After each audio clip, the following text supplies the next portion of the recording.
cieux pour le royaume de Jésus était inébranlable.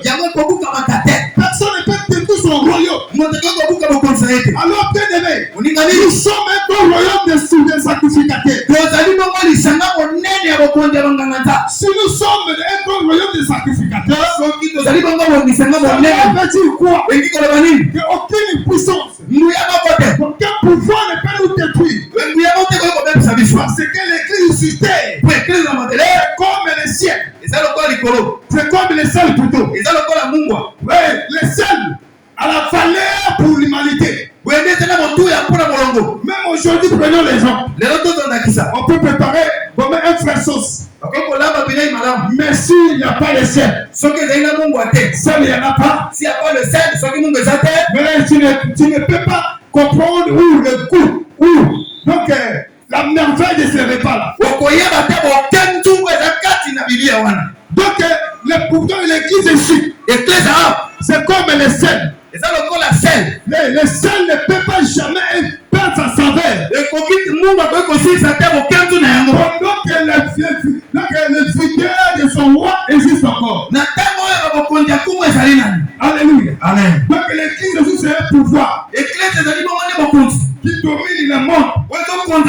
Est-ce que vous comprenez les enfants de Dieu? Amen. Je ne peux pas pénétrer beaucoup de détails. Nous allons parler de ce qui nous concerne pour notre terre.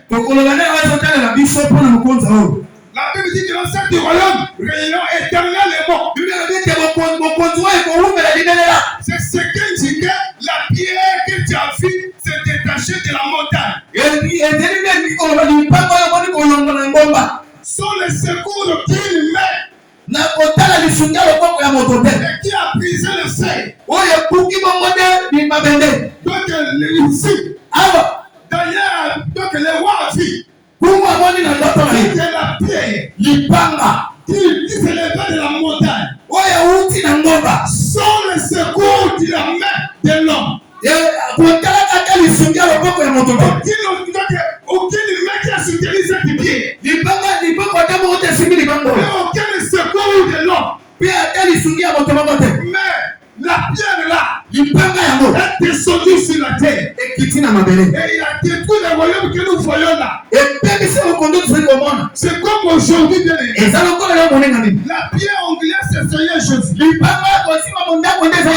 les rochers de l'orage, c'est nous le Seigneur des Seigneurs. Alléluia. Amen. La Bible dit ceci. Cette pierre a brisé le fer. Parce que le royaume était construit aussi par le fer.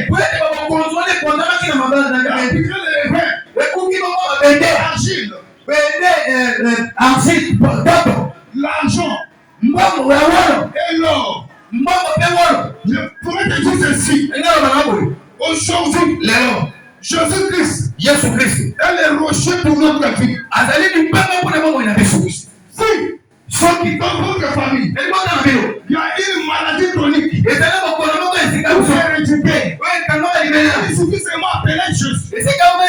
Comme les rochers, comme il vient, comme un rocher qui descend de la montagne. La montagne ici, c'est le trône de Dieu. Comme David a dit, je lève mes yeux vers la montagne. Pour regarder les secours. Les secours de la terre. Le Seigneur qui a fait les cieux sur la terre.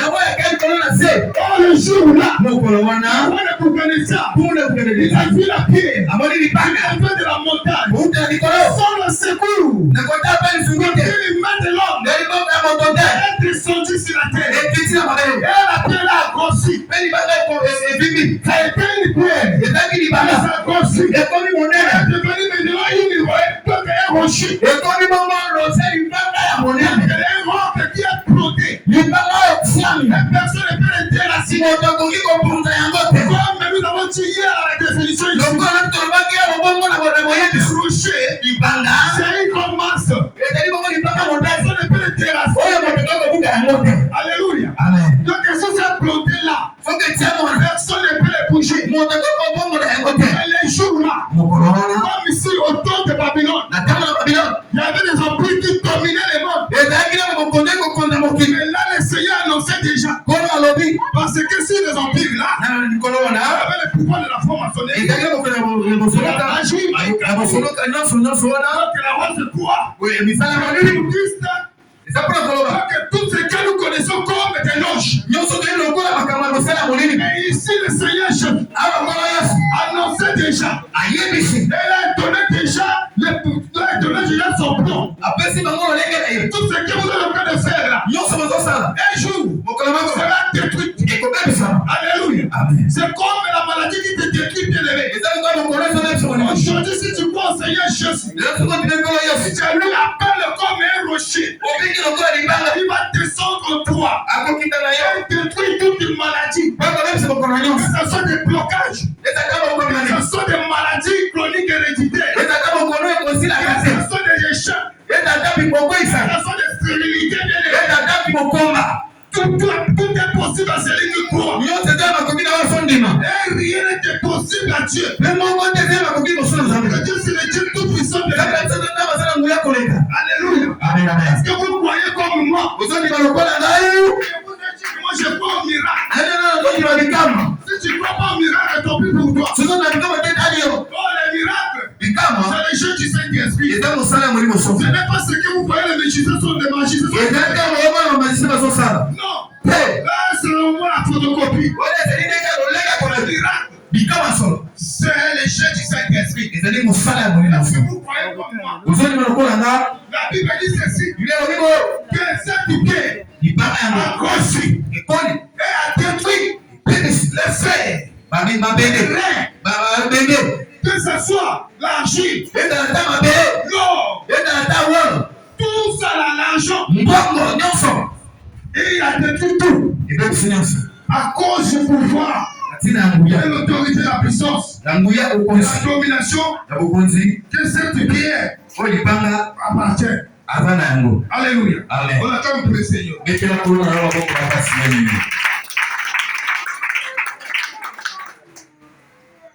La Bible dit ceci. Oh roi, ce qui doit arriver après cela. Le songe est véritable et son explication est certaine. Alors le roi Nebuchadnezzar tomba sur sa face. Et se prosterna devant Daniel. Est-ce que vous saisissez? Ça c'est déjà ainsi. Si quelqu'un tombe devant ta face comme ça, donc toi qui es debout là, c'est toi maintenant qui as le pouvoir. Est-ce que vous comprenez? Est-ce que vous saisissez bien? Ici, le roi Nebuchadnezzar, c'est lui qui dominait. Même Daniel. Parce que Daniel, avec le Shadrach et Meshach, ils étaient des esclaves au Babylone. Au Babylone,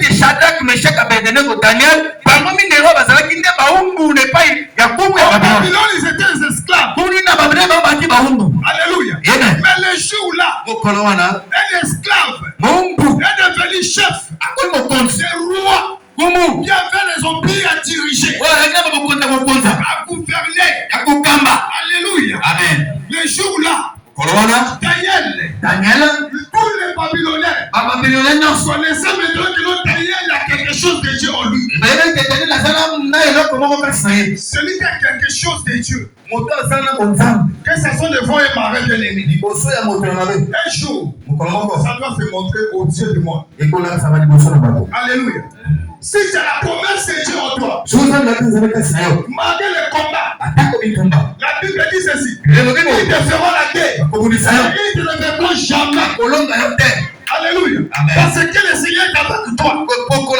Tout ce que tu es en train de voir, si tu appelles le rocher des âges, le rocher qui est Jésus-Christ, il va intervenir pour ta vie. Est-ce que vous saisissez? Amen. La Bible dit le jour-là, le roi tomba. Et se posera devant lui pour dire que non, il n'y a que toi, le Seigneur Jésus. Il n'y a que toi, le véritable Dieu d'Israël. Il n'y a que toi, Igwe. Alléluia. Amen. Notre Dieu n'a pas changé, bien. C'est lui le Dieu véritable. C'est lui qui domine toutes choses. Parce qu'il n'y a pas de jumeau pour notre Dieu. Mais Dieu, il est le seul et l'unique. Écoute Israël. Écoute la vie comblée. Écoute les enfants de Dieu. Le Seigneur est le seul et l'unique Dieu. Adorez seulement le Seigneur Jésus. Et vous verrez la réponse. Parce que le Seigneur, c'est lui qui bénit dans tous les cas. Pour le Seigneur.